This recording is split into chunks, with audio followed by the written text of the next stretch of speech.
Masuk ke bab 5 yaitu strategi pemasaran dan promosi. Strategi pemasaran dan promosi yang kami lakukan yaitu kami hadir dengan pesona yang feminim, elegan, namun tetap playful dan berkualitas. Kami membangun komunikasi yang ramah dan personal seperti teman sendiri.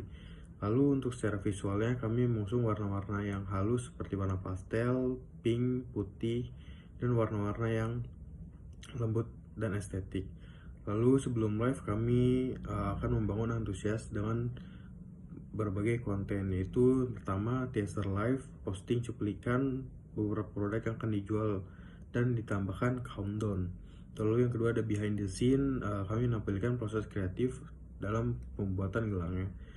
Lalu ada yang ketiga type styling untuk memberikan inspirasi cara mix and match aksesoris gelang dengan outfit terkini.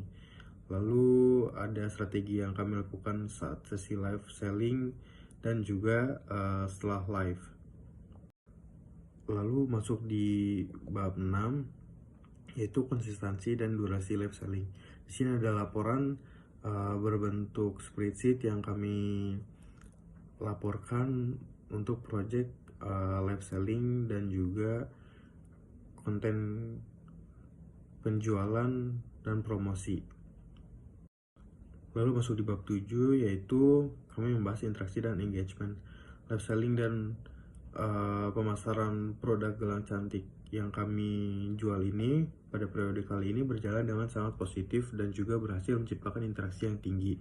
Selain itu kami juga mendapat engagement yang solid. Lalu pada sesi kemarin ini kami berfokus pada showcasing keunikan gelangnya, kualitas material, dan juga styling tips gelang, gimana caranya untuk bisa di mix and match dengan outfit mereka. Lalu untuk di highlight kami mendapatkan tingkat engagement yang lebih target. Lalu didorong juga oleh interaksi dua arah yang aktif antara host dan penonton saat sesi live. Lalu yang kedua dari highlight yang kami terima yaitu ada produk dengan engagement tertinggi, diantaranya gelang Clovey dan Pandora yang menjadi pusat perhatian para penonton dan memicu banyaknya pertanyaan dan komentar dari penonton. Lalu yang ketiga ada strategi interaksi melalui Q&A. Kami membuat pertanyaan, polling, dan juga giveaway yang kami raih untuk menciptakan keberhasilan mempertahankan penonton hingga sesi live selesai. Lalu masuk ke bab yang terakhir, itu bab 8, mencakup hasil dan dampak penjualan. Berdasarkan progres yang telah kami jalankan, dampak yang dihasilkan sangat mengembirakan dan juga membawa kabar baik. Itu menunjukkan tren positif yang solid. Lalu brand kami diminati oleh banyak kalangan, khususnya anak muda. Dan upaya kami dalam menciptakan konten yang strategis secara menarik secara konsisten telah berhasil meraih highlight dan tayangan dalam jumlah yang signifikan di Instagram, lalu meningkatkan visibilitas brand secara organik. Hal ini berdampak langsung pada performa penjualan, di mana konversi melalui platform Instagram mengalami peningkatan yang nyata. Selain itu, hasil yang kami dapatkan juga membuktikan bahwa strategi konten yang kami terapkan tidak hanya menciptakan keterlibatan, tapi juga mendorong keputusan pembelian pada calon customer.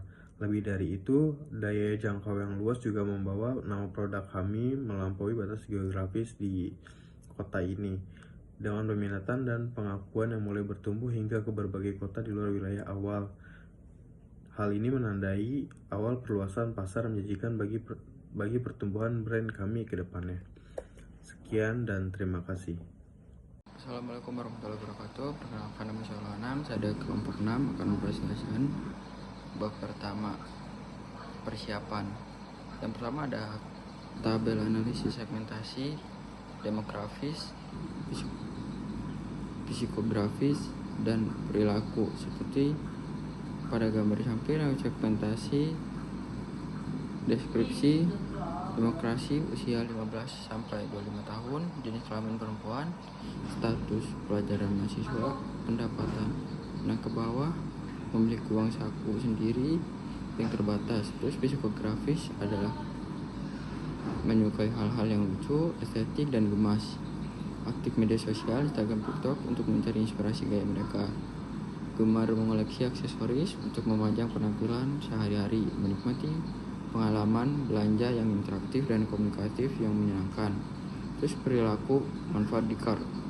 Produk yang unik, fotogenik, harga terjangkau, kualitas baik untuk haknya. Loyalitas merek masih rendah, mudah tertarik dengan brand atau item baru yang trending. Terus yang kedua, sikap terhadap produk yang buyer sering mempengaruhi oleh rekomendasi dan boxing. Terus terakhir ada frekuensi pembelian rutin, terutama jika ada koreksi baru dan diskon. Terus bab kedua ada kreatif konten produk. Yang pertama deskriptif konten, kreatif konten. Pertama, tema your daily dose of cons. Tema ini menekankan bahwa kegembiraan pada gambar dan keceriaan dan oleh aksesoris flower dalam kehidupan sehari-hari. Ton dan gaya komunikasi friendly dan real, menggunakan bahasa yang santai, hangat dan penuh cinta seperti sedang mengobrol dengan tema sendiri. Terus ekspresif dan antusiasme, menunjukkan rasa kagum dan senang yang tulus terhadap produk, mengajak dan interaktif, selalu melibatkan pemirsa dengan pertanyaan dan ajakan berinteraksi. Visual display langsung, produk akan ditampilkan secara langsung di depan kamera, diputar dan didirikan ke barang sehingga detail seperti warna, krem, dan tekstur dapat terlihat jelas oleh pemirsa. User general content atau UGC, yaitu menampilkan foto atau video dari customer yang sudah memakai produk dengan izin. Terus bab ketiga ada persiapan teknik dan teknis yang kami lakukan sebelum melakukan sesi live selling atau membuat konten demokrasi produk adalah mempersiapkan tools dan software yang akan digunakan, contohnya seperti background yang bagus, minimal untuk menarik perhatian, atau software untuk mengedit konten video produk. Lalu kami juga tidak lupa untuk mempersiapkan skrip untuk berkomunikasi saat live selling berlangsung. Kami memiliki kata-kata dan juga cara menyapa penonton supaya mereka merasa dekat dengan kami dan memunculkan rasa ingin membeli yang tinggi. Dan yang terakhir, kami mempersiapkan copywriting dan caption produk untuk melakukan promosi di sosial media, Instagram, dan e-commerce TikTok. Kami menyusun dan membuat copywriting yang mudah dipahami oleh penonton dan calon pembeli. Terus bab keempat ada teknik presentasi dan komunikasi. Teknik yang kami tetapkan pada sesi live pada dalam membangun komunikasi dengan viewers. Yang pertama ada social proof atau menyambut username mereka dengan mengucapkan terima kasih kepada penonton yang order selama live demo berlangsung. Terus quality dan urgency, menyebutkan stok yang terbatas untuk item tertentu. Misalnya nih yang warna pink sisa 3 aja ya guys. Terus ada ketiga ada reciprocity, memberikan info kecil atau tip perawatan gratis selama live. Terus yang keempat ada building rapport, berbicara dengan santai menyapa pemirsa yang masuk dengan nama dan menanggapi komentar.